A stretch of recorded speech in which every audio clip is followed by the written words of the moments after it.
So you care about training your clients, you care about learning. Yeah, we go on Instagram and you can learn some cool new exercises. That's great stuff to do, and I post on there all the time. I love learning new stuff. But you take it a little deeper and you start learning about programming. Programming normally comes into periodization, and maybe you were a former athlete and you try to like replicate, you feel like you're serious and you go, oh, I need consistency and stick with the basics. And then you start training real world clients.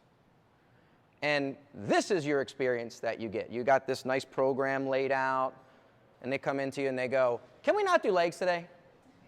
My knees are kind of sore. My ex-roommate in college, we played tennis all weekend, was in town. And you're like, might as well throw that up and throw that in the garbage. Right? So you get hit with real life stuff, and you got clients that try to make their like Frankenstein body, like I want her glutes, her arms, right?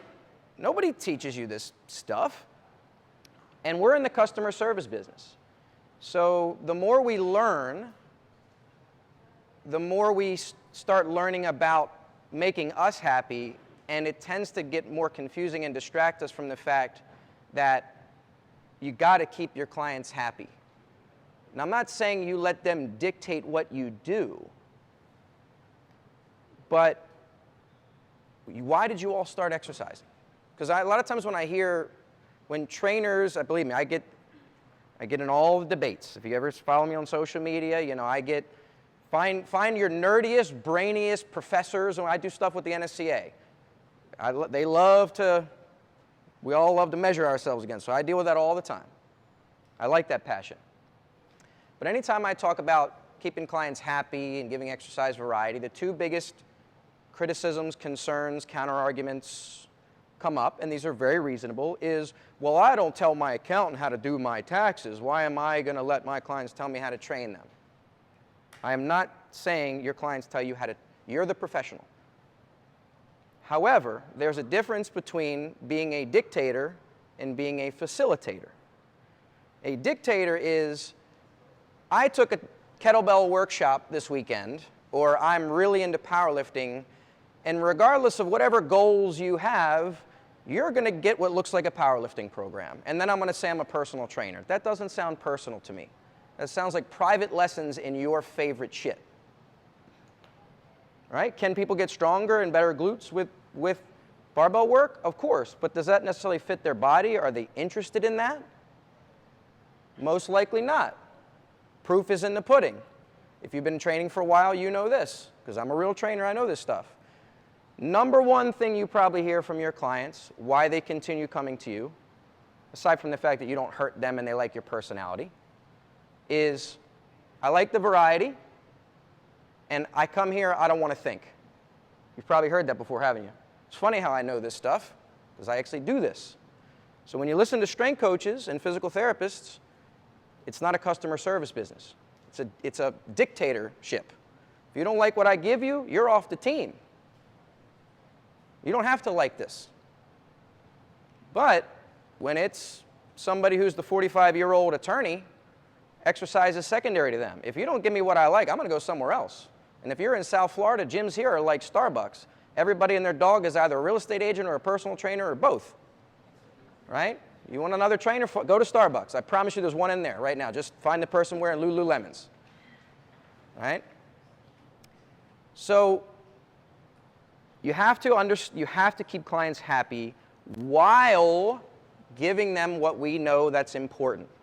So that's why in that title, I added that you'll feel good about. Because they're not mutually exclusive. Good training doesn't have to be boring, monotonous, which is kind of what we think, and that's where we get confused.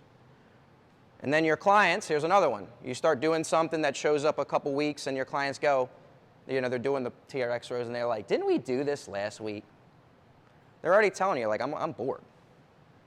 So in order to get people to work hard, they first have to come to work. And in order for you to compete with OTF and F45 and give a little bit more individual service for people that got the banged up knees or want to hang out, you have to understand what they're doing that's already winning. And what's already winning is some consistent variety of interest. So being a facilitator is letting the client tell you, why am I here? Why are you here? Why are you paying me? Okay, you want guidance, you have these goals, and sometimes the goals aren't as physique-oriented as they say. They say, I want to tone this up a little bit, reduce this a little bit, maybe get a little stronger. But let's face it, a lot of our clients, you've been training for 2-3 years. If you're like me, 10 years, some of your clients will never look any different because they don't change their diet habits at all, no matter how much behavior change or whatever. That's fine. I don't want to organize my life around kitchens and gyms. Right? I've trained figure girls, pro bodybuilders. I don't want to live that lifestyle. So a lot of people exercise it's almost like adult PE for them. And I'm not saying that like in a making fun of way. But they need something that's someone who knows their body a little better than just taking a group class.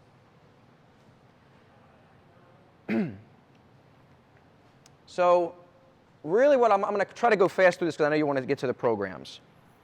I'm going to show you how to be that facilitator. Facilitator is, what do you want? Okay, you want to basically, what they really want, first step, is be more consistent and enjoy it.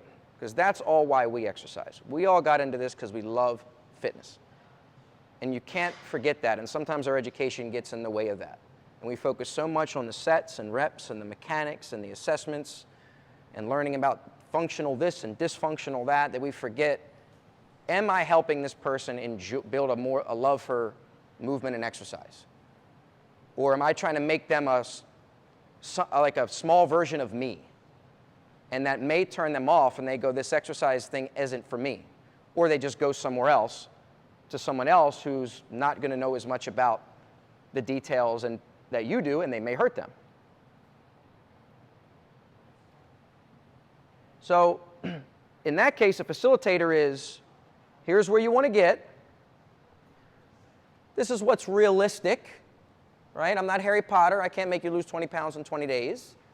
But you want, okay, more metabolically demanding workouts. That's realistic, right?